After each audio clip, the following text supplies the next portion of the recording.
On se sert d'Internet tous les jours, mais sans vraiment penser à toute l'infrastructure qu'il y a derrière. Et pourtant, aujourd'hui, on va voir comment une seule boîte, une seule, est devenue tellement essentielle que la moindre petite panne chez elle, ça peut mettre à l'arrêt des pans entiers du web. Imaginez un peu le truc. On est le 5 décembre 2025 et d'un coup, plus rien. Le monde numérique s'arrête net. Les outils pour bosser, les plateformes de musique, les réseaux sociaux, même les jeux en ligne, tout devient inaccessible. C'est la panne. Une panne gigantesque, généralisée, qui touche des millions de personnes, là, maintenant, en même temps. Alors, on regarde la liste, et à première vue, il n'y a pas vraiment de rapport. Une appli de musique, une plateforme de trading, un outil d'intelligence artificielle. Qu'est-ce qu'ils peuvent bien avoir en commun? Et pourtant, ils partagent tous un seul et même point de faiblesse. La grande question, c'est... lequel? Eh bien, la réponse, elle tient en un seul nom. Tous ces géants du web, et avec eux des millions d'autres sites, ils reposent tous sur les épaules d'une seule et même entreprise, Cloudflare. C'est elle, le point central qui, en tombant, a fait s'écrouler tout le reste. Ok, pour vraiment comprendre cet impact, il faut d'abord piger ce que c'est Cloudflare. Ce n'est pas un site web sur lequel on va. Non, c'est bien plus que ça. C'est une sorte de couche invisible, mais absolument fondamentale de l'infrastructure d'Internet. En gros, pour simplifier, on peut voir leur rôle de deux manières. C'est un peu comme s'ils avaient deux casquettes, et les deux sont super importantes. D'un côté, c'est le garde du corps du web, celui qui protège les sites contre toutes les attaques. Et de l'autre, c'est le service de livraison ultra rapide qui fait en sorte que les pages s'affichent à toute vitesse, peu importe où on se trouve dans le monde.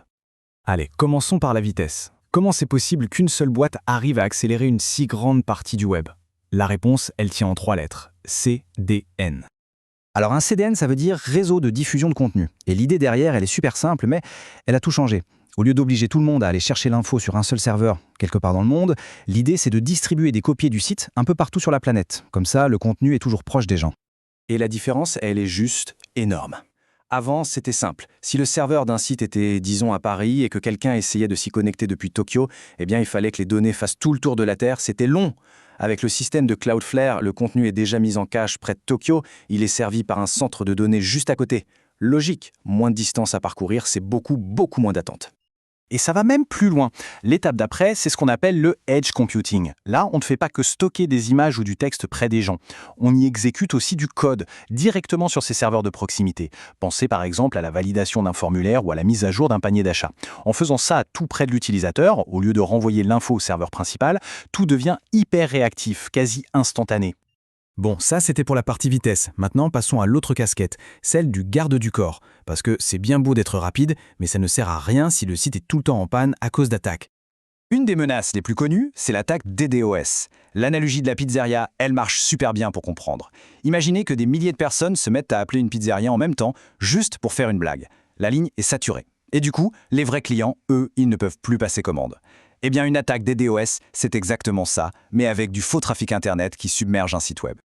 Et c'est précisément là-dessus que Cloudflare est devenu un maître. Il suffit de jeter un œil à cette frise. On y voit qu'ils ont repoussé certaines des plus grosses attaques de toute l'histoire d'Internet. Ils sont capables d'absorber des vagues de trafic tellement énormes que ça mettrait par terre n'importe quelle autre infrastructure. Mais attention, la protection contre les attaques DDoS, ce n'est que la partie visible de l'iceberg. Ce que Cloudflare propose, c'est une vraie forteresse numérique complète. Ils ont un pare-feu super intelligent qui va filtrer le mauvais trafic, des systèmes pour bloquer les robots malveillants et bien sûr un chiffrement de bout en bout pour que toutes les données qui transitent soient en sécurité.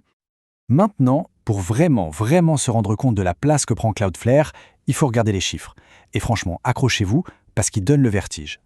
D'abord, plus de 330. C'est le nombre de villes dans le monde où ils ont des centres de données. C'est un maillage physique hallucinant qui couvre quasiment toute la population mondiale connectée. Ça garantit cette proximité et donc cette vitesse dont on parlait. Ensuite, 209 milliards. C'est le nombre de menaces informatiques qu'ils bloquent chaque jour. Pas par an, chaque jour. Le chiffre est juste dingue. C'est le volume d'attaques que leur réseau voit passer et qu'ils stoppent net 24 heures sur 24, protégeant en silence des millions et des millions de sites. Et enfin, le chiffre qui résume tout, c'est une estimation qui vient du PDG de Zeroda. Environ 25% de tout le trafic Internet mondial passe par les serveurs de Cloudflare. Ça veut dire qu'en gros, un site sur 4 qu'on visite est très probablement accéléré et protégé par eux. C'est juste colossal. Évidemment, quand on atteint une telle échelle, un tel pouvoir, ça soulève forcément des questions assez complexes. Qu'est-ce que ça implique quand une seule et même entreprise a autant d'influence sur ce qu'on peut voir ou ne pas voir sur Internet ?